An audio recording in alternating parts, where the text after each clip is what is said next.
Joining me now, he's a senior advisor for America First Policies. He was in the Department of Labor. He was on the transition team. He was in Trump Tower. He was part of the Trump campaign team. He's a former executive director of the American Jobs Alliance, now chairman emeritus.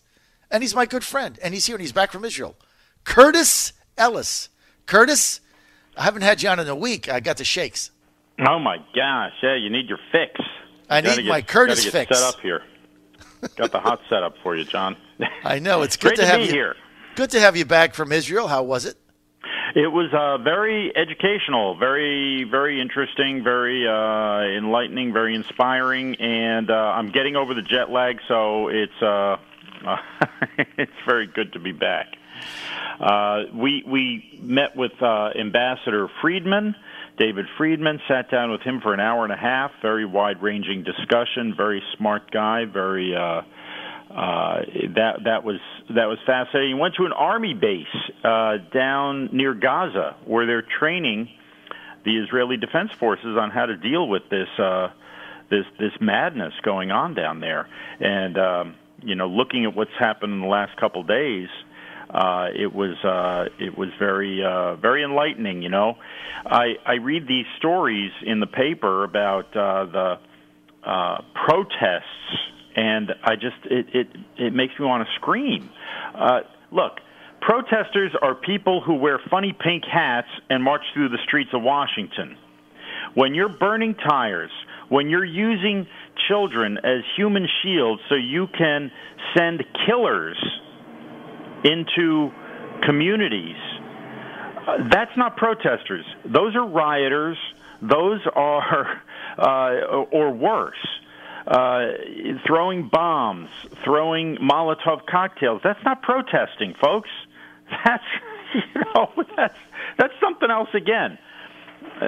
And that's what's going on down there. And it's interesting. One of this colonel who was briefing us on the mayhem that Hamas is instigating said that one of the most effective weapons is the fire kite.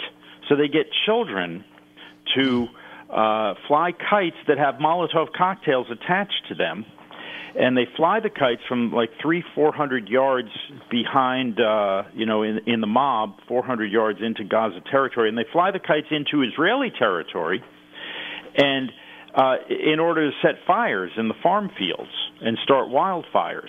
And because they're kites and they're erratic, you don't have you don't have a predictable trajectory like you do with a missile, where you can have you can shoot down the missile. With a kite, you don't know where it's going exactly, so it's harder. You can't shoot it down. And this is really interesting. What the Army colonel said is Hamas uses children to fly the kites, and he said there is not one Israeli soldier he doesn't know, and there is not an Israeli soldier, a sniper, that will shoot a child. So, this whole thing is planned. It's a put-up job. Hamas wants to get publicity. They want bad photo ops for the Israelis. The Israelis are shooting unarmed protesters. These are not unarmed, and they're not protesters. Look, you get hit with a rock from a slingshot, and it hits you in the temple, you're just as dead as Goliath. Mm-hmm. You're just as dead as if you've been hit with a bullet. So to call these people unarmed because they don't have M16s is really fake news. I mean, it's really bad reporting. And so, I guess the big picture from being over there in Israel is to see reality versus the fake reality versus the fantasy that you get through the news. You get biased reporting, and everybody, all reporting is biased. Everything I say is biased. Everything you hear from everybody else has a built-in bias, and you got to spot it and then discount it. That's called critical thinking.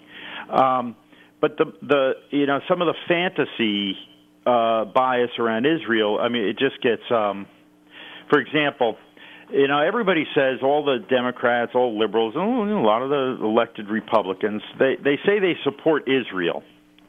Right. But which Israel do they support? Do they support the real Israel that exists, or is it a fantasy Israel? And you get these people like John Kerry, they support the fantasy Israel, right? Fantasy Israel, everybody gets along. There are no terrorists. You don't have neighbors who are plotting to kill Jews and destroy Israel and kill Jews wherever they live, whether it's in Israel or not, actually planning and making, building the means to do that every day. And the Palestinian leaders are honest. They're not corrupt. They are reliable partners in negotiation. That's the fantasy Israel that these people support, right? Unfortunately, the reality is quite different. There are terrorists. These people hate Jews, want to kill them everywhere, and don't want to give an inch of land, and will never negotiate. It was an interesting, eye-opening experience to see the reality of what's going on versus the make-believe world that we're told could really exist if only the Israelis would just get along and give up land for peace. I mean, that whole idea of land for peace is a bizarre concept. And the whole thing, so much of American policy has been built on these bizarre concepts. You have to remember, why did we not move our embassy to Jerusalem? Well, I'll tell you why. Because back in 1947, over 70 years ago, 70 years ago, the United Nations passed a resolution saying they were going to divide up that piece of real estate, not Jerusalem, but what was called Palestine, British mandate. The British had it as kind of like a colony, right? They controlled it, and they were going to divide it up. Part of it went to the Jews, part of it went to the Arabs, but Jerusalem wouldn't be part of either of those.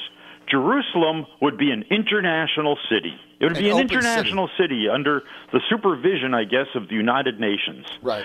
Well, guys, I mean, come on. They can't even manage their building in Turtle Bay, These guys could screw up a one-car funeral, and they're going to manage a city like Jerusalem? But you're right. That was the original concept, that Jerusalem would be an open city. Not different than when France fell to the Germans and Hitler declared Paris an open city, which is basically no invasion, no troops, anybody could go in. He just made it an open city. It was built on the same concept, but obviously with the history there and everything else, it just was totally unsustainable. Paris is a little different than Jerusalem. Jerusalem, you've got, 3 different religions claiming it as holy ground. One of the religions wants to exclude everybody else from it. Forget about it. And the UN, maybe back in 1947 when the UN was just invented, everybody had these high hopes that we're all going to get along. Lions are going to lay down with lambs, and the lambs won't even have to keep their eyes open. They're going to be able to sleep. Everything's going to be okay. But now, 70 years later, we see the UN is incapable of managing a city like that. And yet, nonetheless, American policy, the State Department, all the geniuses in Washington still proceeded on this fiction, on the basis of this idea. Well, we can't move the embassy to Jerusalem because Jerusalem is actually going to be an international city, or something that I learned in school a long time ago while I was trying to make a date with Lucinda, who sat across the aisle from me. I don't know what these people are thinking, but finally we got a president who says, reality check here. The Jews are never going to give up Jerusalem. Let's stop pretending, and let's start a real negotiation and start building the future based on reality, instead of a fantasy that you learned at the Kennedy School of Government or the Foreign Service School a long time ago. So we're with Curtis Ellis. He's a senior policy advisor for America First Policies.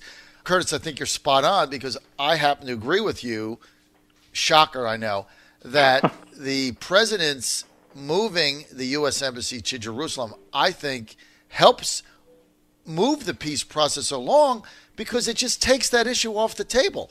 So when you're all done protesting and shooting rockets and putting fire kites up, eventually that dies down. The president's not going to change. We're now there. This is the new reality you have to deal with. How do you see a potential peace negotiation going forward? Do you see a real possibility, Curtis Ellis, of a two-state solution? To be honest, I don't. And, I've heard some of the people I talked to there, most of the people, a lot of the people I talked to there said it's a one-state solution. Look, this is a country that maybe is the size of New Jersey. They tried a two-state solution. The Israelis withdrew from Gaza, turned Gaza in its entirety over to the Arabs, the whatever you want to call them, the PLO, the Palestinians. And what happened is they elected Hamas. Hamas has turned it into a terrorist enclave. Started launching rockets. They're taking all the money from humanitarian aid and using it to build terror infrastructure. I saw some of these tunnels that they build. These are not like El Chapo tunnels where you got, a guy with a spoon and a Dixie cup digging out the dirt. These are prefab, reinforced concrete units that are factory built, being turned out in factories and being used and then installed underground to make this network of tunnels for invading, either for crossing the border, invading Israel, or for moving troops around, out of sight, out of mind, and moving rockets around. This takes a lot of money and a lot of time. This is not homebrew, something just cooked up, in your spare time. So, but Gaza is a state, and what kind of state is it? And what kind of it's a terror state, and it's a failed state, and it has no economy, and it's so what would happen with the West Bank, what's called the West Bank, the areas west of the Jordan River? This whole and what I've heard from other people, and I'm just telling you what I heard. I'm not saying true or not. I'm sure you'll find other people saying other things, but it's true that I heard this. And you look at it, the areas under Palestinian Authority control, the corruption is rampant. The Abbas's kids are multimillionaires. How did they become millionaires? They got nothing to sell. I mean, it's sort of like the Clinton Foundation. How did these people become 100 millionaires? What are they selling? I mean, they're basically skimming money off all the foreign aid that comes into the Palestinian areas. Businesses get shaken down, extorted, and a lot of the Palestinians, they can't say this publicly because they'll get their heads chopped off, would rather be Israeli citizens. In fact, I was reading a story yesterday in the New York Times, hardly a pro-Israel publication, and this woman's complaining about, the story is about how the woman has such a hard time getting from East Jerusalem to West Jerusalem to work because of the separation wall and checkpoints and this and that. And buried at the bottom of the story, she says she wants Israeli citizenship because then she can have good services, health care, government services, good jobs. The whole boycott movement, boycotting Israel and boycotting the occupied territories, what it does is it shuts down businesses. Israelis start businesses, set up factories in the so-called occupied territories, and hire Palestinians who get paid the same wages as Israelis, who get the same benefits. Then these boycotters in America, the anti-Israel crew, comes along, forces the company to shut down because they won't, they're going to boycott economic sanctions against this. And who loses? The Palestinians. They want good jobs. They want to raise their family. They want peace. They want a non-corrupt government. And that's only going to happen under the under Israeli. Right now, I can only see that happening under Israeli control, or unless the Messiah comes and we have peace on earth, and everybody becomes honest and Scandinavian overnight. I don't know. It sounds like the rapture. Now, so you don't believe in a two-state solution. You don't think that's possible. They've already tried it, and Hamas started launching rockets, as you said, building tunnels. They also got duly elected by the people. So, I mean, in effect, it's a legitimate political party there. But absent of a two-state solution, how do you define a peace? Right. How do you define a peace? Well, where the Arabs, where the terror groups, it's not all the Arabs. It's where Hamas and Fatah And these terror groups are not attacking attacking civilians, where they're not attacking the people who live there, because that's what they do. We hear about when they attack the Israeli civilians, and they've got textbooks that say kill Jews, and they got all this stuff. But if you're an Arab, whether Arab Muslim or Arab Christian, and you dare speak out against the Palestinian leaders, you're going to get knifed as well. I mean, it's really it's not a pretty picture. You're basically forced to toe the party line. I mean, it's sort of like American campuses today, but worse. But worse, no question about it. I mean, it's a very difficult situation, and it was very disconcerting to see. It's a very difficult situation, and let's be frank.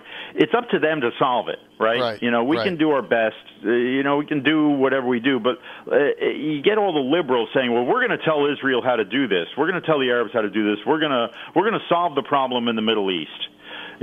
But if you go to Venezuela, then these same liberals say, well, we can't interfere in other countries. They have to decide what kind of government they want. If you talk about, we can't have regime change in Cuba because, the Cuban people have a right to control their destiny.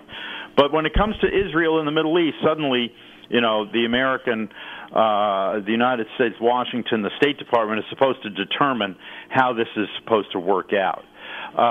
The other thing I notice is these same liberals, if the caravan wants to come from Central America and go across the Rio Grande, they say, well, migrants have a right to live wherever they want. But if Jews want to live in East Jerusalem, suddenly, no, they can't do that. I mean, who's really enforcing the apartheid state? Israel's accused of being an apartheid state by the liberals and by the a lot of the Democrats like Keith Ellison and whatnot. Who's enforcing the apartheid state? It's the Muslims. It's the Palestinian leaders who are saying Jews can't live here; they can only live there. This area is reserved for Muslims. You cannot sell land to Jews or Israelis. That's the earmarks of a state divided along ethnic and racial lines, and it's being enforced by the very people who are complaining and accusing the other side of doing it.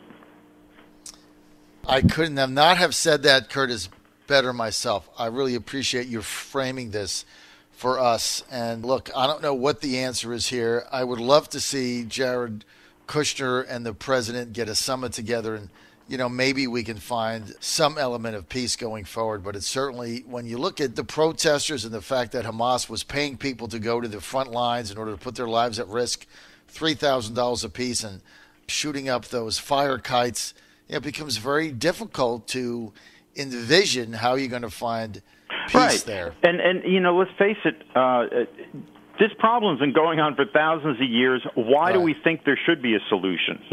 Well, maybe there's not going to be one. It's a uniquely American idea that there's going to be peace and a solution to everything. Look, we'll just give them, the eastern part of Kansas, and then the Swedes will move to the western part of Kansas, and there's enough room for everybody to get along. Not gonna happen. I don't know if it works that way in a country the size of a postage stamp. But, I hope there is. Pray, everybody's been praying for peace there for thousands of years. We got to give it a shot. Maybe it never comes. Who knows? I got to go. Thank you, Curtis. We got to have you on again towards the end of the week because we have to talk about the Chinese situation, the president asking the Commerce Department to lay off one of the Chinese tech companies. We got to talk about that. John Fredericks Radio Network, Trucking the Truth. Stay with us.